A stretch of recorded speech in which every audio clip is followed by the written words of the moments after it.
बिस्मिल्लाहिर्रहमानिर्रहीम। अस्सलामु अलैकुम वरहमतुल्लाहि वबरकातुह। मुअज़्ज़ज़ सामीन, गुज़िश्ता जो हमारी क्लास थी फ़िक़्ह की, उसमें आपके सामने हमने वुज़ू के फ़राइज़, सुनन, मुस्तहब्बात, मकरूहात और इसी तरह नवाक़िज़ यानी किन चीज़ों से वुज़ू टूटता है, ये सारी चीज़ें हमने तफ़सीलन पढ़ी थी। अब हम आज की इस क्लास में वुज़ू के कुछ अहम मसाइल जो हमारी किताब थी, मैंने इससे पहले भी गुज़िश्ता उसमें भी कहा था कि हमारी जो किताब रहेगी हमारी फ़िक़्ह, ये किताब आपके सामने आपको पीडीएफ भी शेयर की गई है, साइट पे आप देख पा रहे हों, स्क्रीन शेयर भी की गई है। तो इसमें कुछ मसाइल और हैं जो वुज़ू के हवाले से हैं, उनको भी आज हम कवर करेंगे। इसी तरह खुफ़ैन पर मसा करने का मसला जो है, मौज़ू पर मसा करना, उनको भी हम कवर करेंगे। इसी तरह एक मौज़ू आपने इसमें पढ़ा होगा, टॉपिक जबीरा पर मसा करने का हुक्म, जबीरा पट्टी, ठीक है। तो ये 3 चीज़ें हैं, 3 टॉपिक्स हैं जिनको आज की इस क्लास में इंशाल्लाह हम कवर करेंगे, ठीक है। तो मैं बाकायदा आगाज़ करता हूँ, आप पीडीएफ पर ध्यान रखिए। वुज़ू के चंद ज़रूरी मसाइल। नंबर 1 इसमें है, पहला पॉइंट कि जिन आज़ा को वुज़ू में धोना ज़रूरी है, ज़रूरी से मुराद यहाँ पर फ़र्ज़, कि जिन आज़ा को धोना फ़र्ज़ है, उनमें से अगर किसी उज़्व में बाल बराबर जगह भी खुश्क रह जाए तो वुज़ू न होगा। यानी वुज़ू में कितने आज़ा को धोना फ़र्ज़ है? 4 आज़ा हैं वुज़ू के, ठीक है। 3 को धोना है, एक पर मसा करना है। दोनों बाजुओं को धोना है, दोनों बाजुओं को।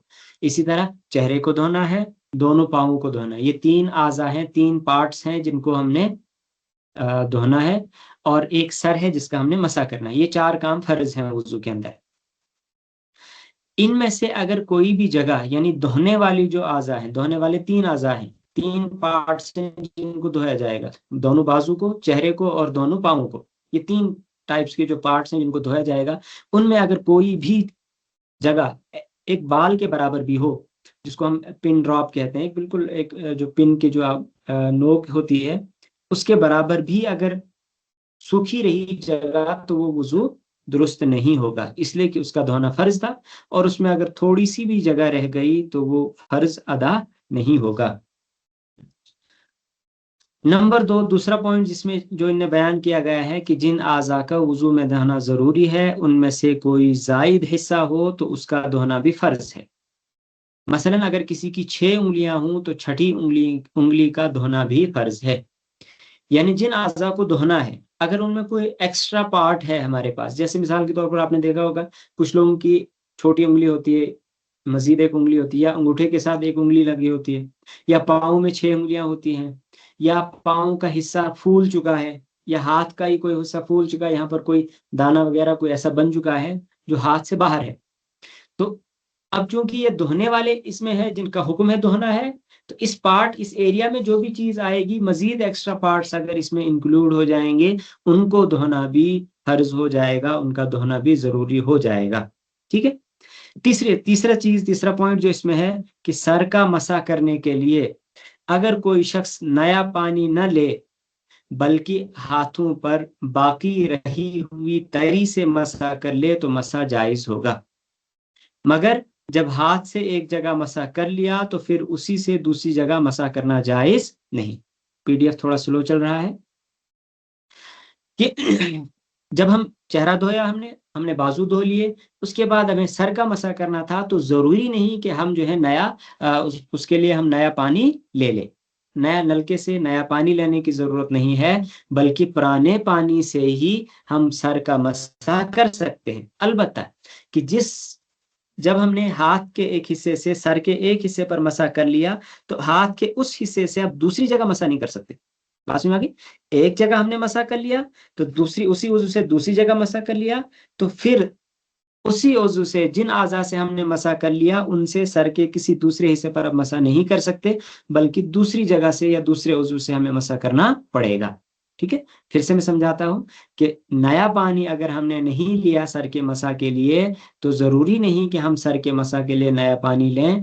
जब हमने बाजू धोए, तो जो पानी हमारे हाथों में बचा हुआ था, तो उसी पानी से सर का मसा किया जा सकता है। मिसाल के तौर पर हाथ तर थे, मैंने सर का मसा कर लिया। जब मैंने सर का मसा कर लिया तो मसा दुरुस्त हो गया। लेकिन हाथ के जिस हिस्से से मैंने मान लो पेशानी का मसा कर लिया, अब मैं सर के साइड हिस्से पर या इस साइड पर उसी हाथ के उसी हिस्से से मसा दोबारा नहीं कर सकता, यानी एक ही बार में उससे मसा कर सकता हूँ। ठीक है, ये मसा है। शायद नेटवर्क का इशू है, पीडीएफ कुछ स्लो चल रहा है। अगला पॉइंट अगर आपके सामने शो हो रहा है, यहाँ मैंने स्क्रॉल कर दिया है, कि अगर किसी का हाथ कोहनी से कटा हुआ है, ये है किसी का हाथ, अगर ये कोहनी से कट गया है, ये हाथ अगर किसी का कोहनी से कट गया है, तो अब कह रहे हैं कोहनी भी मौजूद न हो तो उसका धोना जरूरी नहीं। लेकिन अगर कोहनी या इससे नीचे का कुछ हिस्सा बाकी है, तो कोहनी और बाकी हिस्सा धोना फर्ज है। मतलब ये कि किसी का हाथ कट गया, मान लो यहाँ से आगे हाथ कट गया, तो यहाँ से धोना जरूरी है। धोना इस यहाँ से आगे हमने पढ़ा था कि यहाँ से आगे धोना फर्ज है। ठीक है, अब बीच में कहीं हाथ कट गया, यहाँ से कट गया, तो यहाँ से पीछे धोना जरूरी है। लेकिन अगर किसी का यहाँ से कट गया, कोहनी से कट गया, मान लो किसी की बाजू ये यहाँ से आगे है ही नहीं, जिसको धोना था यहाँ से आगे वो पार्ट है ही नहीं, हिस्सा मौजूद ही नहीं, तो फिर उस सूरत में क्या करेंगे, कहते उस सूरत में फिर उसका धोना जरूरी नहीं है। लेकिन जितने कोहनी से आगे जितना हिस्सा मौजूद होगा उसका धोना जरूरी हो जाएगा, उसको धोना जरूरी है, फर्ज है। ठीक है, शायद क्लियर हो गया होगा ये चीज। इसी तरह अगर कोई शख्स दरिया में गिर गया या बारिश में खड़ा रहा और आज़ाए वुजू पर पानी बह गया, तो उस वुजू से नमाज पढ़ना जायज होगा। कोई शख्स दरिया में किसी ने छलांग लगा ली या वैसे गिर गया कोई शख्स, पाक या कोई पाक पानी में, तालाब था, हौज था, स्विमिंग पूल था, लेकिन पाक अगर है तो उसके अंदर कोई शख्स गिर गया, चाहे उसने जानबूझकर डुबकी लगाई या वो गलती से गिर गया, तो जब वो वहां से बाहर निकलेगा, उसके आज़ाए वुजू अगर धुल चुके हैं, यानी उसका चेहरा धुल चुका है, चेहरे में कोई जगह खुश्क नहीं रही, उसके बाजू धुल चुके हैं, कोई जगह खुश्क नहीं रही, उसके पांव धुल चुके हैं, कोई जगह खुश्क नहीं रही, सर में मसा करना था लेकिन सर भी अगर धुल गया, तो अब उस सूरत में देख जो है उसका वुजू हो जाएगा। इसलिए कि हमने पहले भी पढ़ा था कि वुजू के लिए न तो नियत शर्त है, न नियत तरतीब शर्त है, न और कोई यानी बहाना, पानी को बहाना या रगड़ना या कुछ नहीं, सिर्फ आज़ा तक पानी पहुंचे वुजू हो जाता है। अगर वो खुद ब खुद हो गया या जो है हमने खुद किया, पानी हमने उज़्व तक, अपने पार्ट तक, अपने हिस्से तक पहुंचाया, या वो पानी खुद ब खुद यहाँ पहुंचा और यहाँ कोई जगह खुश्क न रही, तब भी क्या हो जाएगा, वुजू हो जाएगा। ठीक है, ये हमारे नजदीक हो जाएगा। इख्तलाफी बात कर दूं, इमाम शाफई रहमतुल्लाह अलैह या जो हमारे अहले हदीस हजरात हैं, उनके नजदीक चूंकि नियत फर्ज है, वो कहते हैं नियत भी जरूरी है वुजू के अंदर, इसलिए उनके नजदीक वुजू नहीं होगा। क्यों, बगैर नियत के उनके यहाँ वुजू नहीं, क्योंकि जब वो गिर गया तो उसकी नियत वुजू की नहीं थी। अगर वुजू की नियत होती तो उनके नजदीक भी वुजू हो जाता, लेकिन अगर वुजू की नियत नहीं थी तो वुजू नहीं होगा। किनके नजदीक, इमाम शाफी रहमतुल्लाह अलैह या अहले हदीस हजरात जो हैं उनके नजदीक। लेकिन फिक़्ह हनफी जो हम पढ़ रहे हैं उसके मुताबिक अगर कोई शख्स तालाब में, हौज में, पानी में गिर गया और उसके आज़ा धुल गए, तो उसका वुजू हो चुका, उससे नमाज पढ़ना भी जायज। इसी तरह अगला पॉइंट है इसमें, अगर नंगे सर पर बारिश की बूंदें पड़ गईं और सर पर हाथ फेर लिया तो सर का मसा हो गया। आप बारिश में थे, बारिश में आपके सर पर टोपी वगैरह कुछ नहीं थी, तो बारिश का पानी आपके सर पर गिर रहा था, तो उसकी वजह से फिर आपने सर पर ऐसे हाथ फेर लिया तो सर का मसा हो गया। ठीक है, इसी तरह एक पार्ट इसमें और भी है, और बल्कि अगर बारिश से ही इंसान के आज़ाइनी, बहुत तेज बारिश हो रही थी और इंसान के ये बाजू भी धुल गए, पाँव भी धुल गए, चेहरा भी मुकम्मल धुल चुका है और सर भी धुल चुका है, तो फिर उससे भी वुजू हो जाएगा। ये हम पिछले मसला पढ़ चुके हैं, उसी में ये इंक्लूड हो जाएगा। इसी तरह अगला पॉइंट है इसमें, वुजू में आंखों के अंदर का हिस्सा धोना फर्ज नहीं। पीडीएफ जरा स्लो चल रहा है। अगला पॉइंट जो है आपको थोड़ा सा दिख रहा होगा नीचे, कि वुजू में आंखों का अंदर का हिस्सा धोना फर्ज नहीं है।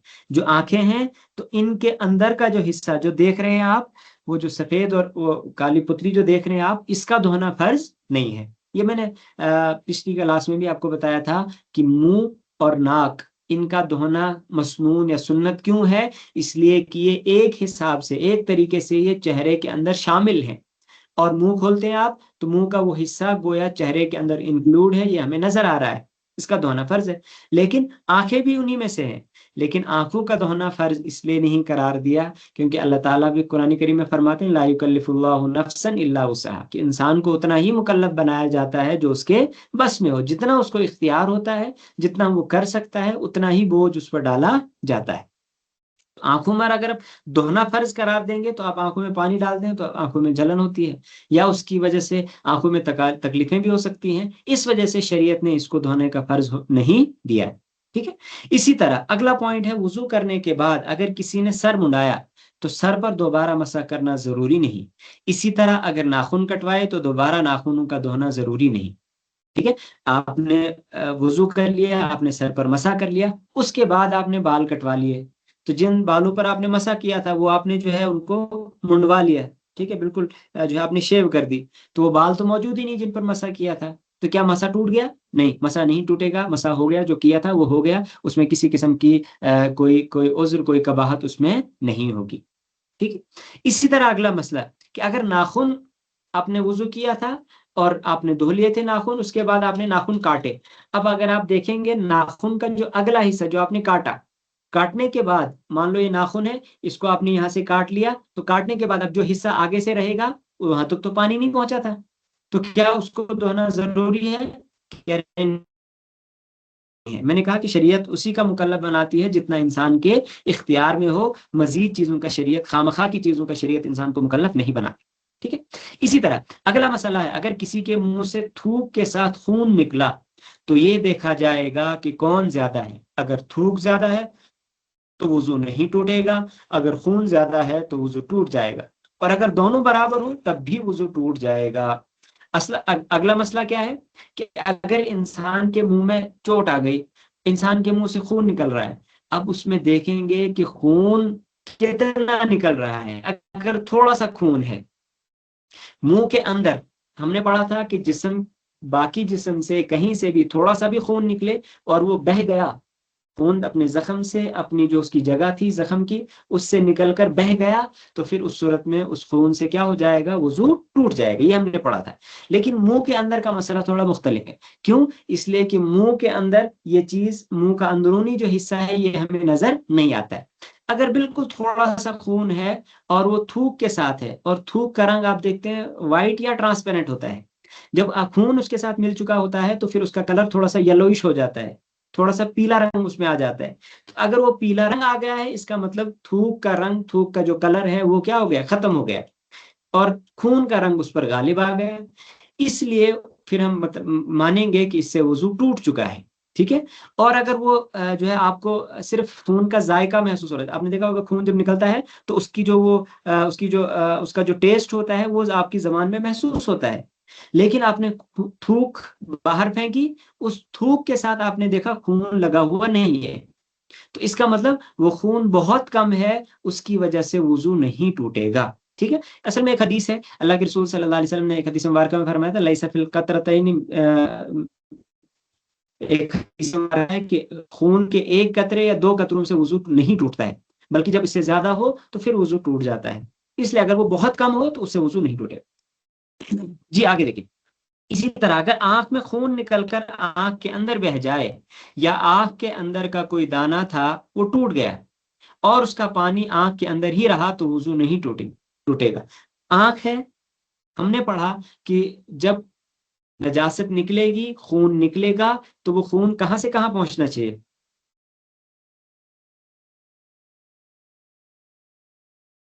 अगर नजासत निकलती है, उस नजासत के निकलने से, यानी खून, खून को भी शरीयत ने नजासत माना है, खून को नापाक माना है। इस वजह से अगर खून निकल रहा है तो उस खून के निकलने से देखेंगे वो खून कहाँ तक पहुंच रहा है। अगर वो जाहिर हो गया, बाहर निकल गया, तो उस सूरत में उससे वुजू टूटेगा। अगर वो सिर्फ जाहिर हुआ तो उससे वुजू नहीं टूटेगा। ठीक है। ऐसा होता है कभी कभी कि आपके जिस्म से जो है चमड़ी निकल जाती है। चमड़ी निकलने के बाद क्या होता है कि, जरा एक मिनट, जो पीडीएफ है ये शेयर नहीं हो पा रही, जरा मैं इसको सेटिंग कर लूँ।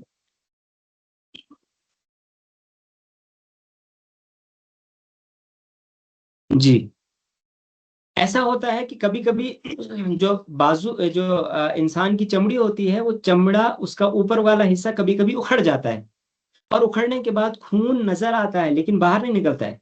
तो सिर्फ नजर आने से वजू नहीं टूटेगा, लेकिन जब वो बाहर निकल कर बहने लगे फिर वजू टूटेगा। खून हमारी रगों के अंदर भी दौड़ रहा है, जब तक वो रगों के अंदर है वजू नहीं टूटेगा, जब वो बाहर आ गया वजू टूटेगा। इस चीज को समझना है। इसी चीज पर ये कायदा भी मुंतबिक होता है, इसी चीज से निकलता है कि अगर आंख है, आंख के अंदर कोई दाना है, वो दाना फूट गया, उसकी वजह से खून आंख के अंदर ही रहा, हमें नजर आ रहा है पूरी आंख लाल हो गई, उसकी वजह से वजू नहीं टूटेगा। हाँ, अगर वो बहकर आंख के जैसे आंसू आंसू गिरते हैं, आंख आंख से जो कतरे बहते हैं, अगर उन आंसुओं की तरह वो भी बह गया तो फिर उससे वजू टूटा माना जाएगा। ठीक है। या इसी तरह कोई दाना था आंख के अंदर, वो फट गया लेकिन आंख के अंदर ही रहा, आंख की पुतली या आंख की जो झिल्ली होती है, जो हल्का सा जो कवर सा होता है आंख के ऊपर, उसके अंदर ही वो उसका जो पीप वगैरह है वो रहा, तो उसकी वजह से भी वजू नहीं टूटेगा। वो नजासत जब बाहर आएगी तब वजू टूटेगा, अगर वो अंदर ही है वजू नहीं टूटेगा। ठीक है। इसी तरह अगला मसला है, अगर खून जख्म पर खून जाहिर हुआ और उसको पोंछ लिया, फिर जाहिर हुआ उसको भी पोंछ लिया, इस तरह कई बार हुआ, तो ये देखा जाएगा कि अगर वो खून इतना था कि अगर पोंछा न जाता तो बह जाता, तब वजू टूट जाएगा, और अगर इतना न था तो वजू नहीं टूटेगा। आपके एक जख्म लगा, उस जख्म के बाद आपने क्या किया, आपने एक कॉटन लिया या कपड़ा लिया, आपने उससे साफ कर दिया, थोड़ा सा खून था साफ कर दिया, फिर आपने देखा इस पे थोड़ा सा खून जमा हो गया, आपने फिर साफ कर लिया, फिर इसी तरह कई बार आप इसको साफ करते रहे।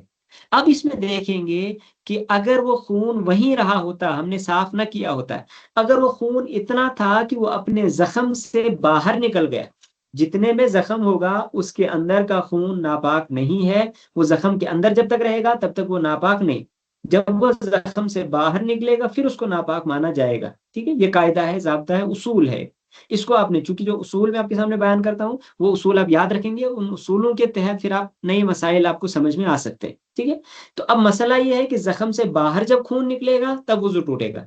अब वहीं पर खून है, आपने वहीं से पहुंच लिया, फिर निकला, फिर वहीं से पहुंच लिया, फिर निकला, आपने फिर पहुंच दिया, तो अब इसमें देखा जाएगा कि अगर वो खून वहीं होता, आपने पहुंचा ना होता, तो अगर वो इतना होता कि उससे वो वहीं रहा होता और वो बह जाता, जख्म के बाहर निकल आता, तो फिर उससे क्या हो जाएगा, वजू टूट जाएगा। लेकिन अगर वो उतना ना होता तो उससे वजू नहीं टूटेगा।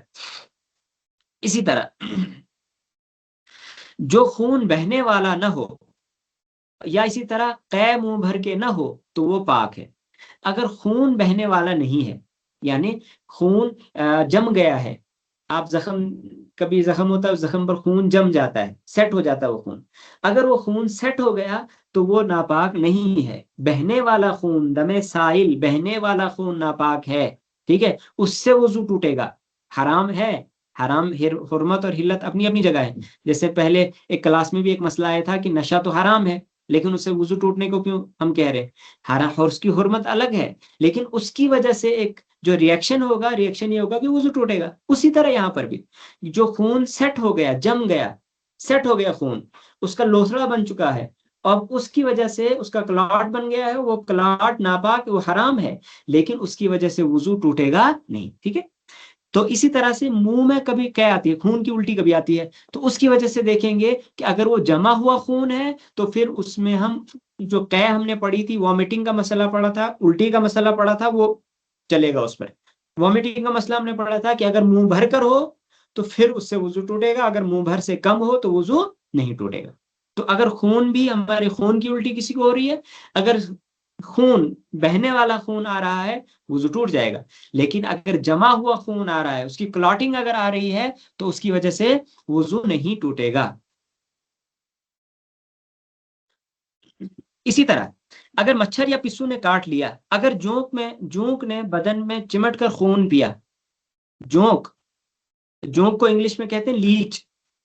जिन लोगों को पता हो लीच क्या होती है, वो असल में उसका इस्तेमाल किया जाता है जिस्म से खून निकालने के लिए, फासिद खून निकालने के लिए उसका इस्तेमाल किया जाता था। अगर जिस्म में जोंक हो और उसने चिमट कर खून पिया और वो भर गई तो वजू टूटेगा, अगर वो नहीं भरी वजू नहीं टूटेगा। जोंक एक कीड़ा सा होता था, तकरीबन इतना, या जो है 4-5 इंच तक लंबा होता था। ठीक है। और उसको क्या करते थे, उसको किसी जख्म पर, कोई जख्म अगर सड़ जाता था तो उस पर उसका मुंह लगाते थे। लीच इंग्लिश में उसको कहते हैं, अगर आप गूगल करना चाहें गूगल कर सकते हैं आप वहां पर। तो लीच उसको कहते हैं, LEECH, लीच, जोंक, उर्दू में उसको जोंक कहते हैं। अगर वो जोंक जख्म पर लगाई, वो खून चूसेगी, खून पिएगी। जब वो खून को सक करेगी तो अब उसकी वजह से वुजू टूटेगा या नहीं? खून निकलने से तो वुजू टूट जाता है। अब यहाँ पर दो चीजें थी, एक ये कि वो खून पिए, उसके मुंह लगाया, खून पिया या नहीं पिया हमें पता नहीं चलेगा। इस वजह से शरीयत ने ये कहा, हमने ये माना कि अगर वो खून पी ले और वो भर जाए तो इसका मतलब यकीनी तौर पर उसने खून पिया है। अगर वो खून से वो भरी नहीं है, फूली नहीं है खून से, तो इसका मतलब हो सकता है उसने पिया हो या नहीं पिया हो। इसलिए शरीयत वहां पर हुक्म लगाती है कि वुजू नहीं टूटा। ठीक है।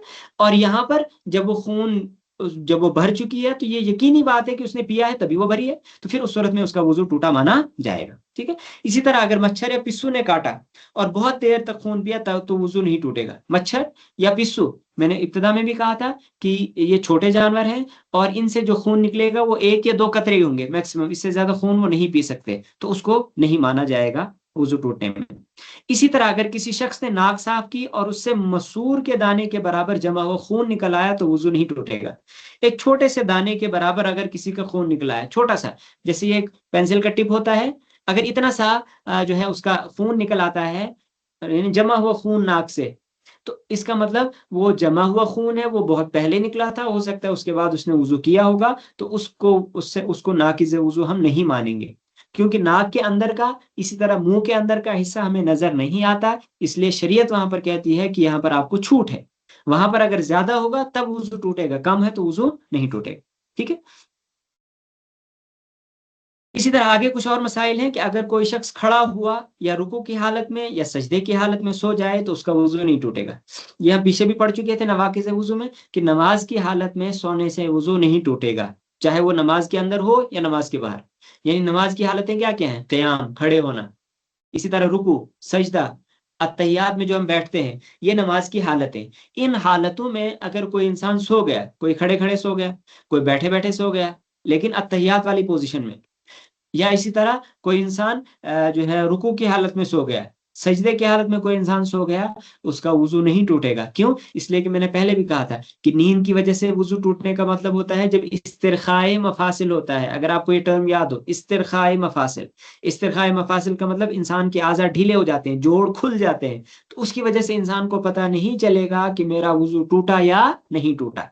और वो कब आज़ा ढीले हो जाते हैं? जब इंसान की नींद बहुत गहरी होती है। इसलिए शरीयत वहां पर कहती है क्योंकि ये मजहूल मामला है, हमें पता नहीं है, इसलिए यहाँ पर ये हुक्म लगाया गया कि इससे वुजू टूटेगा। ठीक है। तो जब ये हालतें होती है, अब कयाम, खड़े खड़े इंसान सो गया है, तो अगर उसके आज़ा ढीले पड़ जाएंगे वो तो फौरन गिर जाएगा। कोई रुकू की हालत में या सजदे की हालत में सो गया, तो अगर उसके आज़ा मुकम्मल तौर पर ढीले हो गए तो वो फौरन गिर जाएगा। और अगर इंसान इन हालतों में गिर गया, बहुत सारे लोगों को आपने देखा होगा नमाज के दौरान तरावी वगैरह में उन्होंने ऐसा होता है कि लोग तरावी पढ़ रहे होते हैं, नींद आ रही होती है, फिर गिर भी जाते हैं। अगर गिर गया तो वुजू टूट जाएगा। इसलिए कि ये सिर्फ उस हालत तक था जब वो सही था, तब तक इस्तिरखाए मफासिल यानी उसके आज़ा या उसके जोड़ ढीले नहीं हुए थे। जब वो गिर गया, जोड़ ढीले हो गए, वुजू टूट जाएगा। इसी तरह नमाज में कहकहा लगाने से नमाज भी फासिद हो जाती है और वुजू भी। और नमाज में हंसने से सिर्फ नमाज फासिद होती है, वुजू नहीं टूटता है। और नमाज में तबस्सुम से न वुजू टूटता है न नमाज। कहकहा यह है कि नमाजी खुद भी सुने और करीब के लोग भी। हंसी यह है कि नमाजी खुद सुने और बराबर वाले न सुने। और तबस्सुम यह है कि न खुद सुने और न करीब वाले। 3 तरह का हंसना होता है। एक होता है तबस्सुम, ये मैंने शायद पिछली क्लास में बताया था, तबस्सुम मतलब हल्की सी मुस्कुराहट। और दूसरा होता है हंसना, हंसने की आवाज थोड़ी सी हमें आई और जो हमारे आसपास के दो चार चार पांच लोग हों उनको आवाज ना पहुंचे, उसको हम ज़हक कहेंगे, हंसी कहेंगे। इससे ये अगर नमाज में हुआ तो नमाज टूट जाएगी। अगर नमाज से जो है हंसने की आवाज बाहर आ गई, नमाज टूट गई। लेकिन अगर वो आवाज बहुत ज्यादा है, जिसको हम कहकहा कहेंगे, और कहकहा ये है कि हमने भी आवाज सुनी और हमारे साथ जो 4-5 लोग थे उन्होंने भी आवाज सुनी, उसको कहकहा कहेंगे। तो अगर उन्होंने भी आवाज सुनी तो उस कहकहा से नमाज भी टूटेगी और वुजू भी टूट जाएगा। ठीक है। ये पीछे भी मसाइल आ चुके थे। अब हम अगला मसला पढ़ेंगे, मौजू पर मसा करने का बयान। मोजों पर मसा, मोजे किनको कहते हैं? जो पाँव में, एक तो हम जो सॉक्स लगाते हैं, एक तो ये सॉक्स होते हैं, दूसरे होते हैं मोजे, चमड़े वगैरह के मोजे हों।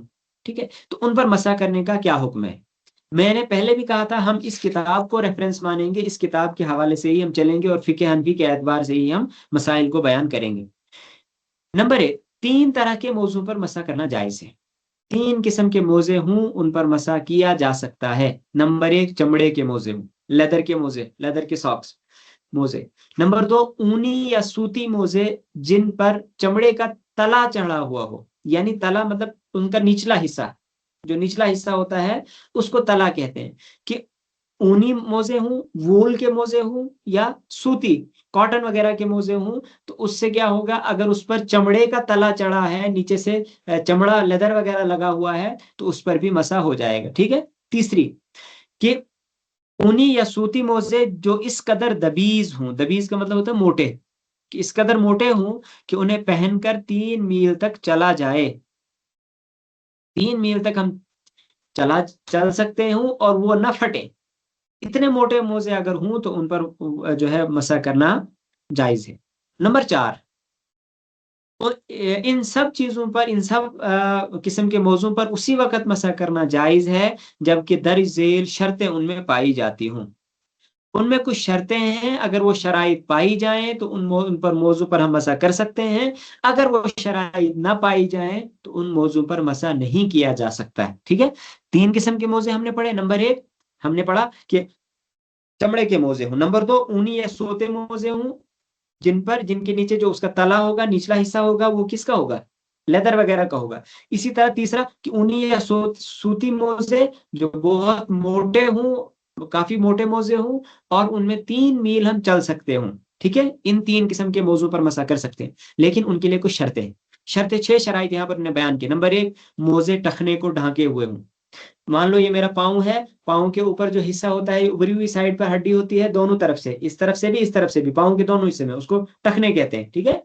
वो दोनों टखनों को छुपाए हुए हो, पहली शर्त। अगर उससे जो हाफ मोजे होते हैं वो उससे निकल गए, यानी कम से कम इनको ढांके हुए हूं या इससे ऊपर हूं। नंबर 2, बगैर किसी चीज से बांधे पैरों पर रुके हैं, कि जो पैर हैं, कि जब मैंने मोजे लगाए तो वो पैरों पर मुझे उनको ऊपर से बांधने की जरूरत ना पड़ी, ना इलास्टिक वगैरह लगाने की जरूरत पड़ी, ना मुझे किसी और चीज से उनको बांधने की जरूरत। जैसे हमारे सॉक्स होते हैं, नायलन वगैरह के, जो कॉटन वगैरह के सॉक्स होते हैं, उनमें ऊपर से इलास्टिक लगा होता है, वो इलास्टिक उनको पकड़ता है, वो खुद से टिकते नहीं है। तो वो जब जिस जिस भी चीज के बने हुए हूं वो खुद उस जो है टांग पर, उस पांव पर टिके हुए हूं, उनको, यानी वो खड़े रह सकते हूं। ठीक है। तीसरा, इतने मजबूत हूं कि उनको पहनकर मुतवातिर, मुतवातिर मतलब लगातार, मुसलसल, कंटिन्यूअसली 3 मील चला जा सके। 3 मील तकरीबन 4.5 किलोमीटर, मील, एक मील तकरीबन 1.45 या 46 किलोमीटर होता है, तकरीबन 1.5 किलोमीटर। तो 3 मील तकरीबन 4.5 किलोमीटर अगर लगातार कंटिन्यूअसली उनको पहनकर कोई इंसान चले और वो न फटे, तब उन पर मसा कर सकते हैं। चौथी, इतने दबीज हूं, दबीज मतलब मैंने ऊपर भी बयान किया, मोटे, इतने मोटे हूं कि अगर उन पर पानी पड़े तो वो पैरों तक न पहुंचे, कि इतने मोटे हूं कि अगर हल्का सा पानी उन पर गिर गया तो वो गीले होकर हमारा पाँव गीला ना हो। अगर पाँव गीला हो गया तो फिर उसका धोना जरूरी है। ये हम आगे मैं आपको इंशाल्लाह ये मसला बता दूंगा। नंबर 5, मोजा पैर की छोटी 3 उंगलियों के बराबर फटा हुआ ना हो, यानी हो सकता है जो मोजा हमारा है वो फट गया हो कहीं कहीं से, या एक ही जगह से बहुत ज्यादा फटा हो। तो अब वो कितना फटा, उसकी जो कितनी फटन होगी जिसको हम कम मानेंगे कि ये माफ है, और किस फटन को हम कहेंगे ये माफ नहीं है। तो कहते हैं पाँव की जो छोटी 3 उंगली, जो पाँव की, पैर की, हाथ की नहीं, पैर की जो छोटी 3 उंगलियां होती हैं, उनका जितना भी डायमीटर बनेगा, जितना एरिया उनका बनेगा, उतना अगर मोजा फटा हुआ है या उससे कम फटा हुआ है तो उस पर क्या होगा, उस पर मसा किया जा सकता है। लेकिन अगर उससे ज्यादा फटा हुआ है तो उस पर मसा नहीं किया जा सकता। ठीक है। और अगर अलग अलग फटन हो, यानी थोड़ा सा एक जगह फटा, दूसरी जगह, तीसरी जगह, चौथी जगह फटा हुआ हो, तो फिर वो सारी चीजें, वो सारे जगह हम यानी मेजर करेंगे, उनको एक जगह जमा करेंगे, फिर देखेंगे कि अगर वो सारी जगह मिलकर उतना बन रहा हो जितने पैर की छोटी 3 उंगलियां हैं, तो उस पर मसा, उससे कम अगर हो तो मसा जायज है, उससे ज्यादा हो तो मसा जायज नहीं हो। ठीक है। नंबर 6, मौजू को पैर धोकर पहना गया हो, हदस होने से पहले वजू मुकम्मल हो गया हो। ये एक शर्त है, बड़ी अहम चीज है, इसको समझने की जरूरत है कि जो मोजे हैं उनको पैर धोकर पहना गया हो। यानी जब आप मोजे पहने हैं उस वक्त जरूरी नहीं है कि आप पहले पूरा वुजू कर लें और फिर पाँव को मोजे पहन लें, नहीं, बल्कि आपने सिर्फ पैर धोए, मोजा आपने पहन लिया, इसको माना जाएगा पहन लिया। लेकिन शर्त इसमें है, शर्त यह है कि हदस होने से पहले, हदस मतलब वुजू टूटना, ये याद रखना, ये आगे भी हम बहुत बार आएगा। हदस कहते हैं वुजू टूटना, और इसी तरह एक लफ्ज आता है जुनुब या जनाबत, ये कहते हैं गुस्ल टूटने को। हदस वुजू टूटना और जनाबत गुस्ल टूटने को कहते हैं। ये आगे आएगा, आगे मसला कि हमने पैर धोकर मोजा पहन लिया और बीच में वुजू नहीं टूटा, वुजू बीच में नहीं टूटा, तो उस सूरत में जो है जब हम वुजू कर लेंगे तो जिस वक्त हमने वुजू किया उसके बाद जब दोबारा वुजू टूटेगा उसके बाद से मसा की जो उसकी वैलिडिटी होगी वहां से उसकी जो है वो मियाद शुरू हो जाएगी। ठीक है, अगर हमने पैर धोकर मोजा पहन लिया और बीच में वुजू टूट गया तो फिर जरूरी है कि दोबारा हम जो है पाँव को धोएं और दोबारा हम उस पर जो है मोजा पहने। ये बड़ा इंटरेस्टिंग मसला है, उम्मूमन इसमें लोग गलती करते हैं, इसलिए मैंने इसको अच्छे से आपको समझाया। इसके बाद मसा का तरीका क्या रहेगा? वुजू पर मसा का तरीका यह है कि दोनों हाथ तर करके, दोनों हाथों को गीला करके, तर करके, तर मतलब गीला करके, दाएं हाथ की उंगलियां दाएं मोजे पर, जो दायां मोजा है, दायां पाँव का मोजा है, तो दाएं हाथ की उंगलियां दाएं मोजे पर हम पीछे की तरफ, आगे से पीछे की तरफ हम उनको जो है पंजों की तरफ से टखनों की तरफ खींचे, और जो बायां जो मोजों पर, मोजों के ऊपर वाले हिस्से पर मसा किया जाए, और मोजों के नीचे या एड़ी पर या साग पर या इसके अतराफ में या टखनों पर मसा जायज नहीं। तो दाएं पैर के जो उंगलियां होंगी उनको दाएं पांव पर, बाएं पैर की उंगलियों को बाएं पांव पर हम क्या करेंगे? मसा करेंगे। और तरीका क्या रहेगा? मान लो ये मेरा दायां पांव है तो दाएं हाथ की उंगली से मैं आगे की तरफ से ये हाथ को गीला करके तीन चार उंगलियों से, तीन उंगलियों से या चार उंगलियों से मैं इस तरह से पीछे की तरफ में ऐसे खींचूंगा, बस मसा हो गया। ठीक है, ये मान लो बायां पांव है तो बाएं हाथ की उंगलियों से मैं उसको पीछे की तरफ ऐसे खींच लूंगा, बस हो गया मसा। इतना ही करना है। मोजे के नीचे से मसा करना या मोजे के साइड से मसा करना, या मोजा जो जो मोजे का मतलब ऊपर जो टांग की तरफ जो हिस्सा होता है ऊपर की तरफ, उस पर, उसको साक कहते हैं, पिंडली साक, उस पर मसा करना ये जायज नहीं है। ठीक है,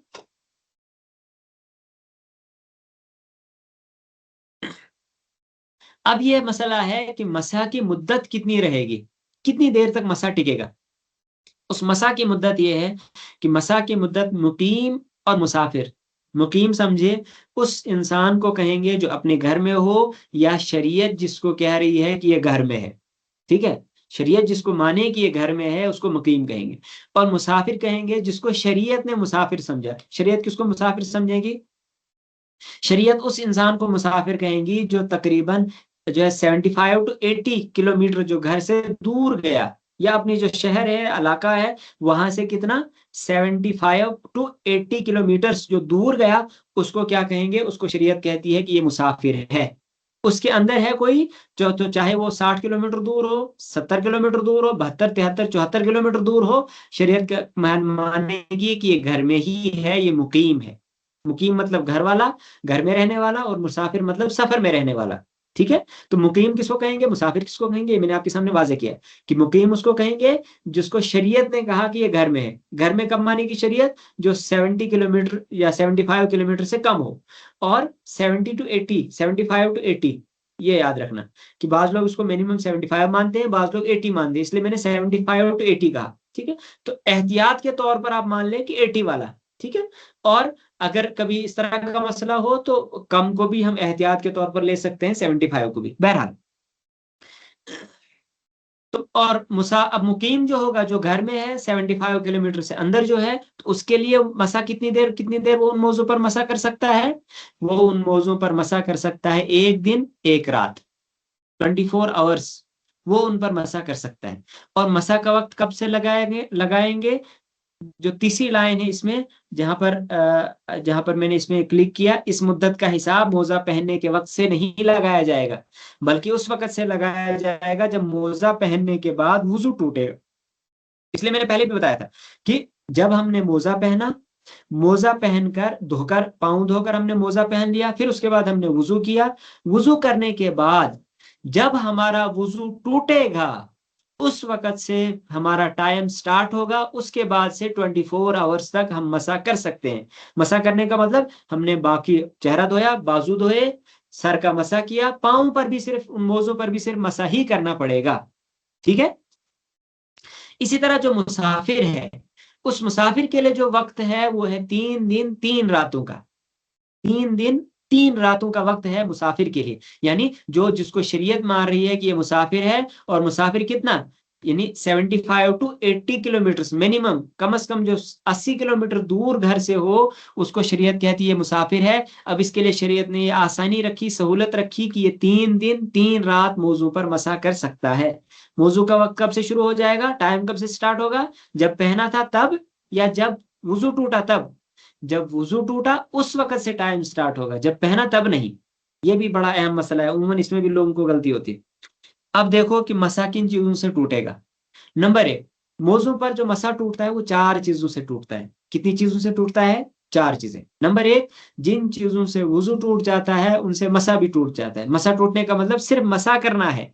मसा टूटने का मतलब ये नहीं कि मोजा खोलकर दोबारा धोना, ये मसा नहीं। मसा का मतलब सिर्फ मसा करना। वुजू करेंगे तो वुजू टूट गया, वुजू किया तो पाँव धोने नहीं है, सिर्फ मसा करना है। ठीक है, ये है मतलब मसा टूटने का, कि जो पुराना मसा था पिछले वुजू के साथ हमने किया था वो टूट गया। नंबर 2, मोजा उतार दिए जाएं तो उससे भी मसा टूट जाएगा, या इसी तरह 3 उंगलियों के बराबर मोजा फट जाए तो उससे भी मसा टूट जाता है। मैंने पीछे भी कहा, हमने पढ़ा 3 उंगलियों से ज्यादा अगर मोजा फट गया, पाँव की छोटी 3 उंगलियों से ज्यादा अगर मोजा फट गया तो उसमें मसा होगा ही नहीं। ठीक है। अगर हमने उसको सिल लिया, यानी उसको जोड़ लिया, किसी तरह से हमने उसको पैबंद कर लिया, किसी तरह से जोड़ लिया हमने, तो फिर जब वो 3 उंगलियों से ज्यादा फटा था तो उस वक्त मसा टूट गया, दोबारा हमें पाँव जो है मसा करना पड़ेगा। ठीक है। इसी तरह जो मोजा उतार दिए, तो मोजा उतारने के बाद दोबारा मोजा जब हम पहनेंगे तो उस सूरत में दोबारा मसा करना पड़ेगा, पाँव धोने नहीं है। मसा टूटेगा, वुजू जो है पाँव धोने की जरूरत नहीं है। उमूमन इसमें भी लोग समझते हैं कि इसकी वजह से अगर मोजा खोल दिया तो पाँव धोने, पाँव नहीं धोने, बल्कि पाँव, जब हम पाँव पर मोजा पहनेंगे तो उस पर सिर्फ मसा करना है, पूरा वुजू नहीं करना है, सिर्फ मसा करेंगे, वो हो जाएगा। बहरहाल इख्तलाफी मसला भी है। नंबर 3, मसा की मुकर्ररा मुद्दत पूरी हो जाए। मसा की मुकर्ररा मुद्दत यानी जो मुकीम होगा, 75 किलोमीटर से कम जो है, जो अपने घर में है, उसके लिए 24 आवर्स जब गुजर गए तो उसके लिए मसा टूट गया, अब दोबारा मसा करना पड़ेगा। उसके जो है, जो मसा की जो मियाद है वो पूरी हो जाएगी। नंबर 4, मोजा पहने पहने पैर भीग जाएं। मोजा पहना था, पाँव गीले हो गए। ये मैंने ऊपर भी कहा था कि आएगा आगे मसला, कि अगर पाँव गीले हो गए, और यानी मोजे इस कदर थे कि उस पानी अंदर पहुंच गया, अगर पानी अंदर पहुंच गया तो फिर जो है पाँव तो धुल गए। मसला ही यही था कि धुलने से बचाने के लिए मोजा पहना था, लेकिन जब पाँव के अंदर पानी पहुंच गया तो अब वो धुल चुके हैं, इसलिए मसा टूट जाएगा। अब मोजों को उतारना पड़ेगा, उनको धोना पड़ेगा, उनको दोबारा पहनना पड़ेगा। इसी तरह मसा के चंद जरूरी मसाइल। अगर मोजा कई जगह से फटा है और उसकी मजमुई फटन 3 उंगलियों से कम है तो मसा जायज है, वरना जायज नहीं।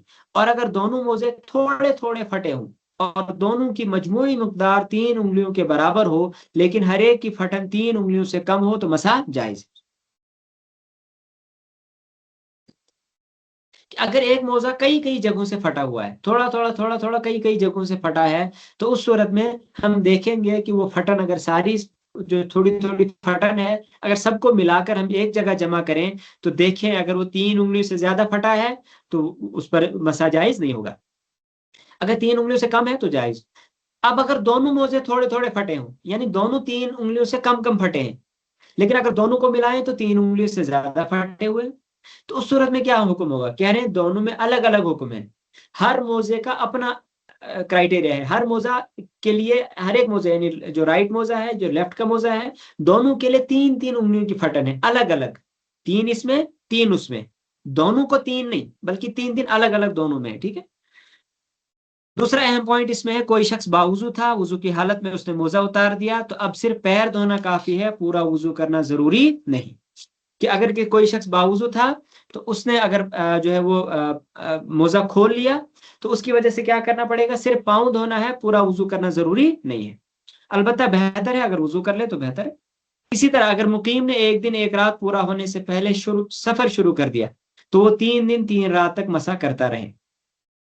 यानी कोई शख्स था, उसने रात को मोजे पहन लिए, तो आज रात से मान लो उसका टाइम स्टार्ट हो रहा था, कल रात तक उसका टाइम चलना था, लेकिन सुबह ही क्या हुआ, वो सफर के लिए निकल गया। अब उसकी जो इकामत वाली यानी जो घर वाली मियाद थी वो 24 आवर्स थी। अब वो पूरा होने से पहले ही उसने सफर स्टार्ट कर दिया, तो अब वो कौन सी जो है वो टाइमिंग पूरी करेगा? क्या वो 24 आवर्स वाली करेगा, या मुसाफिर होने की वजह से 3 दिन 3 रात 72 आवर्स गालबन जो भर रहे हैं उनको पूरा करेगा? तो कह रहे हैं कि वो 72 आवर्स यानी मुसाफिर है, तो अब वो मुसाफिर वाली मियाद ही पूरी करेगा। इसी तरह अगर कोई मुसाफिर एक दिन एक रात पूरा होने से पहले अपना सफर खत्म कर रहा है, यानी मान लो हम हालत सफर में थे, हमने मोजे पहने, तो आज हमने मोजे पहन लिया, लेकिन हमने रात को सफर किया, रात को हम पहुंच गए अपने घर में। अब उसके बाद हमें 3 दिन, अगर हम सफर में होते तो 3 दिन 3 रात हम मसा कर सकते थे, लेकिन घर में हम सुबह ही पहुंच गए, और जो है मोजा पहने हुए हमें सिर्फ 10-12 घंटे हुए थे या 15 घंटे हो गए थे। तो अब उस सूरत में क्या करेंगे? कह रहे हैं उस सूरत में हमें जो मुकीम वाली मुद्दत है उसको पूरा करना है, यानी सिर्फ 24 आवर्स तक ही हम उसमें उनमें मसा कर सकते हैं, उससे ज्यादा मसा नहीं कर सकते। ठीक है। अगला मसला है जबीरा पर मसा करना। जबीरा उस लकड़ी को कहते हैं जो किसी जख्म या चोट पर बांधी जाती है। मसा के सिलसिले में जो हुक्म जबीरा का है वही हुक्म पट्टी, फाया, प्लास्टर और लेप वगैरह का भी है। जबीरा वगैरह पर मसा करने के मसाइल हस्बे झेल हैं। जबीरा कहते हैं पट्टी को, मान लो आप प्लास्टर वगैरह, पट्टी, ये सारी चीजें उसके अंदर आएंगी। बैंडेड है, या जो हम जो है प्लास्टिक प्लास्टर चलाते हैं, या इसी तरह से जो हम बैंडेज लगाते हैं, या और कोई चीज, कपड़ा हमने बांध लिया, ये सारी चीजें जो है इसके अंदर आएंगी। सब का हुक्म एक ही है। तो अरबी में असल में चूंकि जब बीना होता था उस वक्त वो लकड़ी बांधते थे। जब आपने देखा होगा गांव देहात में अगर किसी की बाजू वगैरह टूट जाती है तो आज भी वो इलाज करते हैं, उसमें वो लकड़ियां लगाते हैं। लकड़ियां लगाते हैं, फिर उन पर जो है वो पट्टियां वगैरह बांध देते हैं, तो असल में उसको जबीरा कहा जाता था। लेकिन ये सारी चीजें उसी में आ जाएंगी, यानी जख्म वगैरह हो उसको हमने कवर किया किसी भी चीज से, चाहे लकड़ी हो या कोई और चीज हो, कपड़ा वगैरह हो, कॉटन हो, किसी भी चीज है जिसको हमने कवर किया वो है। इसमें बहुत सारी चीजें इसमें लिखी। पट्टी है जो हम पट्टी लगाते हैं, फाया, फाया को आप मान लो आज के हिसाब से बैंडेड, प्लास्टर या लेप, लेप मतलब उसको हमने किसी जख्म को हमने मान लो हल्दी वगैरह किसी चीज से लेप लगाया, उसको कहते हैं लेप लगाना। इन पर क्या मसा का हुक्म है? क्या उनको धोना है? मान लो हाथ पर लगा है जख्म, उस पर पट्टी लगी है या उस पर लेप लगा है या उस पर प्लास्टर चढ़ा हुआ है, तो उसको वुजू में हम क्या करें उस पर? ठीक है। देखो, कह रहे जिस उज्व का धोना जरूरी है, अगर उस पर जबीरा वगैरह बंधा है तो उसका खोलना या हटाना नुकसानदेह हो, तो उस जबीरा वगैरह के बेशतर हिस्से पर मसा कर लिया जाए। नंबर 1, पहला पॉइंट इसमें पहला क्या है कि अगर जिस उज्व पर, मान लो बाजू पर है, मान लो यहाँ पर अगर हो बाजू से ऊपर जिसको हमने धोना जरूरी है, अगर यहाँ पर जो है पट्टी लगी हुई है तो उसका तो वुजू में धोना जरूरी है ही नहीं, तो उसका कोई मसला नहीं है। लेकिन ये मसला कब है? जब वो उस उज्व पर हो जिसको धोना जरूरी है। मान लो पाँव है, बाजू है, चेहरा है, सर वगैरह है, तो अगर इस पर बाजू पर प्लास्टर लगा हुआ है, बाजू पर पट्टी लगी हुई है या लेप लगाया हुआ है, कोई भी चीज। और अब नंबर 1 चीज, अगर उस जबीरा वगैरह को खोलना, अगर हम पट्टी को खोलेंगे तो उसकी वजह से नुकसान होगा। तो अगर ये नुकसान हो रहा है तो फिर उसकी वजह से हमें जबीरा को खोलना नहीं है, उस पट्टी को खोलना नहीं है, बल्कि उस पर हम मसा करेंगे। अब मसा कितना करेंगे? मान लो यहाँ से यहाँ तक, मान लो ये इतना एरिया जबीरा का है, तो इतने एरिया में मैक्सिमम पार्ट को हमने क्या करना है? मसा करना है। हाथ गीले किए, ऊपर से बस सिर्फ फेरना है, बस इतना ही करना है, धोना नहीं है, सिर्फ मसा। जिस तरह हमने सर पे मसा किया, बस एक मरतबा पानी लिया, सिर्फ ऊपर से यूं करेंगे, मसा हो जाएगा। नंबर 2, अगर जबीरा खोलने से नुकसान ना हो मगर जख्म पर मसा करने से नुकसान हो, तो जबीरा पर मसा करेंगे। पहला चीज क्या थी? अगर जबीरा खोलेंगे तो जबीरा को नुकसान होगा, यानी पट्टी खोलेंगे, पट्टी ढीली हो जाएगी। मान लो किसी की बाजू टूट गई थी, वहां पर वो लकड़ियां वगैरह लगाई थी, अगर उनको खोलेंगे तो फिर उनको जोड़ने में ही नुकसान होगा, वो तो जोड़ना मुश्किल का काम है, तो उसकी वजह से पट्टी का ही नुकसान हो रहा है। तो अगर वो नुकसान हो रहा है तब भी मसा करेंगे। और अगर उसको खोल कर, उसमें तो कोई नुकसान नहीं, तो उसको ऐसे मतलब मान लो कि इजी वे में था, आसान तरीके से था कि खोल लिया फिर लगा लिया। लेकिन जो जख्म था, अगर उस जख्म को जो है नुकसान पहुंच रहा है, पट्टी खोलने की वजह से जख्म को नुकसान पहुंच रहा है, तब भी हम मसा करेंगे। दो बातें। तीसरी बात, अगर जबीरा खोलने से नुकसान न हो और न जख्म पर मसा करने से, तो जबीरा खोलकर जख्म पर मसा किया जाएगा। अगर जख्म है, ना तो जबीरा का नुकसान हो रहा है और ना जो है जख्म पर नुकसान हो रहा है, तो फिर उस सूरत में उसको खोलना और उस जख्म को धोना ये जरूरी है। तो या जो है उस जो है उस जख्म पर उस जख्म पर फिर मसा करना जरूरी है। ठीक है। इसी तरह अगर जख्म अच्छा हो जाने के बाद जबीरा गिर जाए तो मसा बातिल हो जाएगा और इसका धोना जरूरी होगा। यानी जब हमने मान लो जबीरा बांधी थी, पट्टी बांधी थी, तो उस पट्टी बांधने की वजह से हमने उसके ऊपर मसा किया, लेकिन फिर वो ठीक हो गई, ठीक होने के बाद वो गिर गई। तो अब चूंकि हमने वुजू किया था, उस पर मसा किया था, तो अब वो मसा बातिल हो जाएगा, अब उस जगह का धोना जरूरी हो जाएगा। लेकिन कब? जब वो ठीक हो जाए, ठीक होने के बाद, ठीक होने से पहले नहीं।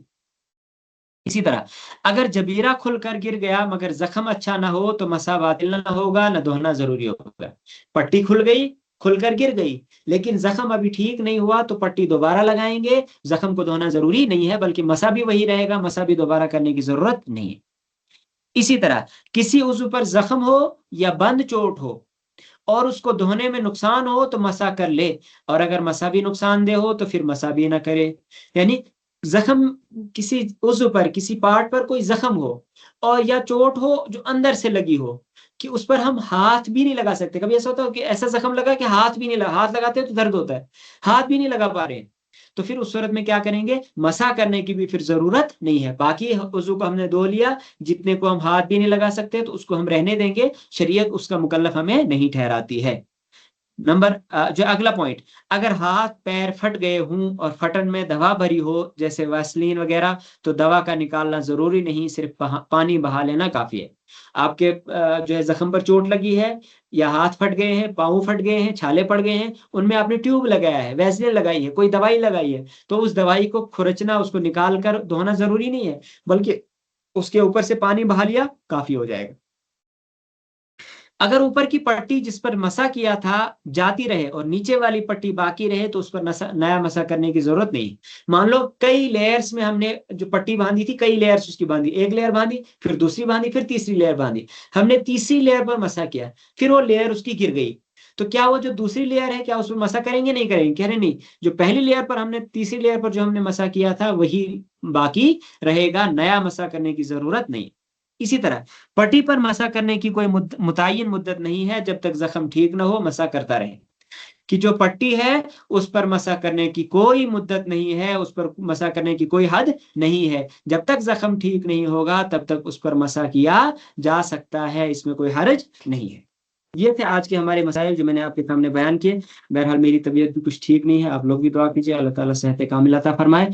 तो एक अहम गुजारिश है जो मैं आपके साथ करूं, फिर मैं आपके माइक्स ऑन कर लूंगा, कि जो संडे के लिए हमारा प्रोग्राम था उसमें जो उसके जो कुर्बानी के जो मसाइल वगैरह होंगे, उसके मुतालिक अगर आपने कुछ सवालात वगैरह करने होंगे, तो वो सवालात उस वक्त, चूंकि टाइम हमारे पास ज़्यादा नहीं होगा, हमारे पास टाइम सिर्फ मगरिब टू इशा होगा, यानी तकरीबन 1 घंटे का प्रोग्राम होगा जिसमें हम वो प्रोग्राम करेंगे, तो उसमें अलग अलग मौज़ूआत पर गुफ्तगू होगी, तो इतना टाइम नहीं होगा कि हम अलग अलग सवालात दे सकें। तो अगर आपके कुछ सवालात जहन में हों तो वो पहले ही आप जो है हमें भेज दीजिए, एडमिन्स वगैरह जितने भी होंगे उनको भेज सकते हैं, मुझे भी भेज सकते हैं, या किसी भी एडमिन के नंबर पर भेजेंगे, इंशाल्लाह पहुंच जाएंगे, ताकि हम उन सवालात को पहले ही कवर करें। और अगर कोई इंसान ऐसा हो कि जो दलाइल भी, बस वक्त बहुत सारे लोग जो दलाइल भी मांगते हैं कि इसकी क्या दलील है, उसकी क्या दलील है, तो वो भी अपने उसमें लिख लें, तो इंशाल्लाह हम उनको पहले ही कवर कर लें, ताकि हमारा वक्त भी बचे और उन चीज़ों को भी हम ज़्यादा से ज़्यादा कवर कर सकें। अल्लाह तबारक तआला कहने सुनने से अमल की तौफीक अता फरमाए। अब अगर आपके सवालात वगैरह हों तो आप सवालात कर सकते हैं। सवालात लेने से पहले आप एक चीज़ नोट कर लें कि जिनको भी सवालात करने हैं वो सिर्फ इसी क्लास के रिलेटेड सवालात रखें, क्लास के बाहर वाले सवालात नहीं लिए जाएंगे। या या एक चीज़ और कर ले, तो मैं आपके माइक ज़रा म्यूट कर रहा हूँ फिर से, 1 मिनट ज़रा मुझे माफ़ कीजिए। ये अगली क्लास भी हम पढ़ लेते हैं, इसमें एक ही लाइन हमें पढ़नी होती है, एक ही हुक्म पढ़ना होता है, इसको भी हम कंप्लीट कर लेंगे, फिर हम कंटिन्यूअसली, क्योंकि बहुत सारे लोग क्लास लेफ्ट कर जाते हैं, फिर यूं ही सवाल शुरू हो जाते हैं। हमने पिछले क्लास में पढ़ा था, उसूल फिक्र में हमने पढ़ा था हुक्म किसको कहते हैं। तो मैंने आसान अल्फाज में कहा था कि हुक्म कहते हैं जो भी इंसान, कोई मुकल्लफ इंसान कोई काम करता है, तो वो हुक्म, वो काम कैसा है, क्या वो हलाल है, हराम है, जायज़ है, नाजायज़ है, मकरूह है, मबाह है, उसका हुक्म, उसको हुक्म कहेंगे। यानी उसका करना कैसा है, अगर हमने किया तो क्या हम नुकसान, हमने कोई गुनाह किया, अगर हमने किया तो क्या अच्छा काम किया या नहीं किया, इसको हुक्म कहते हैं। फिर उसकी दो किस्में हैं, देखो हुक्म की दो किस्में हैं, हुक्म तकलीफी और हुक्म वज़ई। हुक्म तकलीफी और हुक्म वज़ई। आज हम सिर्फ हुक्म तकलीफी पढ़ेंगे। हुक्म तकलीफी वो है जिसमें किसी फेल का मुतालबा या ममानात, यानी या फेल या तर्क, फेल और तर्क यानी किसी काम के करने या न करने का हुक्म दिया हो, बस ये है। अगर आसान आप अपनी कॉपी पर नोट करना चाहें तो आसान तरीके से आप कहें कि हुक्म तकलीफी उस हुक्म को कहेंगे जिसमें किसी काम के करने या न करने का कहा गया हो। मिसाल के तौर पर कहा गया नमाज पढ़ो, तो ये भी हुक्म तकलीफी है, और कहा गया कि झूठ मत बोलो, ये भी हुक्म तकलीफी है। ठीक है, यानी किसी काम का करना या किसी काम से रोकना, ये है हुक्म तकलीफी। फिर इसकी अलग किस्में हैं जो आप नीचे देख पा रहे होंगे, इसकी 7 किस्में हैं, फर्ज, वाजिब, मुस्तहब, मंदूब, मकरूह, मबाह वगैरह। ये हम इंशाल्लाह बाद में पढ़ेंगे। ठीक है, अब हमारी क्लास कंप्लीट हो गई, आप अपने क्वेश्चंस वगैरह पूछ सकते हैं।